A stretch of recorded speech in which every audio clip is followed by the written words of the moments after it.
Hi friends, मैं ताहिर मंसूरी अपने YouTube channel ज्ञान क्लासेस में एक बार फिर से आपका स्वागत करता हूं। आज हम कक्षा 12वीं प्रश्न बैंक के लेखाशास्त्र विषय के इकाई 6 के जो शेष सवाल रह गए थे उनका हल करेंगे। तो आइए शुरू करते हैं। पिछले वीडियो में हमने प्रश्न क्रमांक 8 और 9 को समझा दिया है। इस वीडियो में प्रश्न क्रमांक 10 को समझा रहे हैं।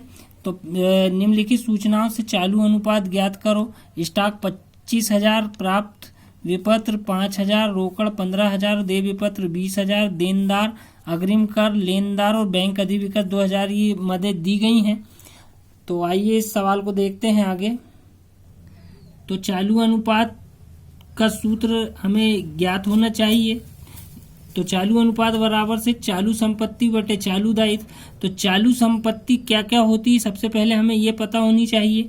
तो स्टॉक, प्राप्य विपत्र, रोकड़, देनदार और अग्रिम कर, ये हमारी चालू संपत्तियां हैं।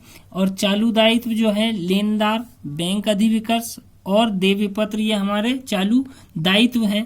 तो इसे हम सूत्र के अनुसार जमाएंगे।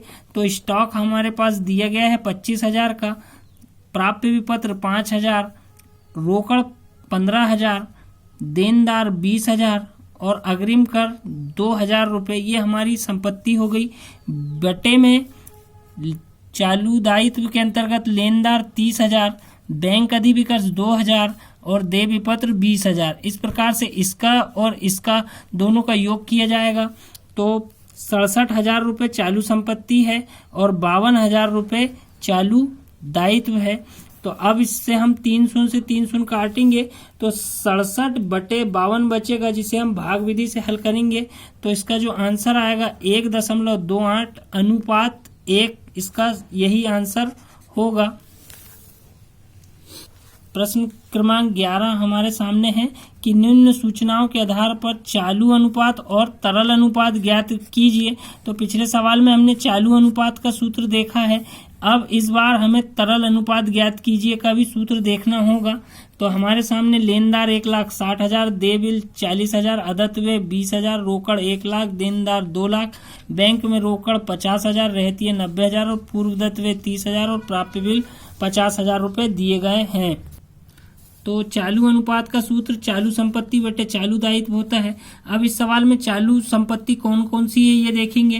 तो रोकड़, देनदार, बैंक, स्टॉक और पूर्वदत्त और प्राप्य बिल, ये हमारी चालू संपत्ति कहलाएगी। और चालू दायित्व के अंतर्गत लेनदार, देय बिल और अदत्त व्ययों को लिखा जाएगा। तो रोकड़ हमें दी गई है 1,00,000 रुपये, देनदार 2,00,000 रुपये, बैंक 50,000 रुपये, स्टॉक 90,000 और पूर्वदत्त व्यय 30,000 और प्राप्य बिल 50,000 रुपये। और चालू दायित्व के अंतर्गत लेनदार 1,60,000 रुपये, देय बिल 40,000 और अदत्त व्यय 20,000 रुपये। इस प्रकार से चालू संपत्ति का योग हमारे सामने 5,20,000 रुपये होगा और चालू दायित्वों का योग होगा 2,20,000 रुपये। अब इसे 400 से 400 काट देंगे तो 52 बटे 22, इसे हम भाग विधि से हल करेंगे। तो 2.36 अनुपात 1 इसका यही आंसर होगा चालू अनुपात का। इसके बाद हमें तरल अनुपात भी ज्ञात करना है।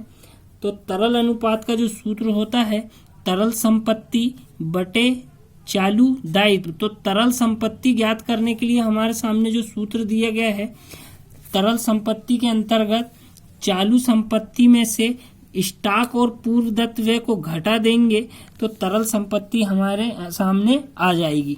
तो चालू संपत्ति हमारे पास योग दिया हुआ है 5,20,000 रुपये चालू संपत्ति दी गई थी। उसमें से स्टॉक 90,000 रुपये और पूर्वदत्त व्यय 30,000 रुपये दोनों को मिला के घटा दिया जाएगा तो हमारे सामने तरल संपत्ति आ जाएगी। तो 5,20,000 रुपये में से स्टॉक और पूर्वदत्त व्यय को घटा दिए हैं 1,20,000। तो इस प्रकार से हमारी तरल संपत्ति जो है वो 4,00,000 रुपये होगी। अब इसके बाद जो हमारा सूत्र है, शुरू में ही मैंने बता दिया हूं कि तरल संपत्ति बटे चालू दायित्व।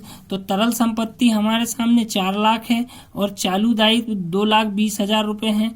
तो 400 से 400 कटेंगे और 40 बटे 22 में भाग विधि द्वारा हल करेंगे तो 1.81 अनुपात 1 इसका यही आंसर होगा। अगर वीडियो पसंद आए तो लाइक करें और सब्सक्राइब करें हमारे चैनल को। धन्यवाद।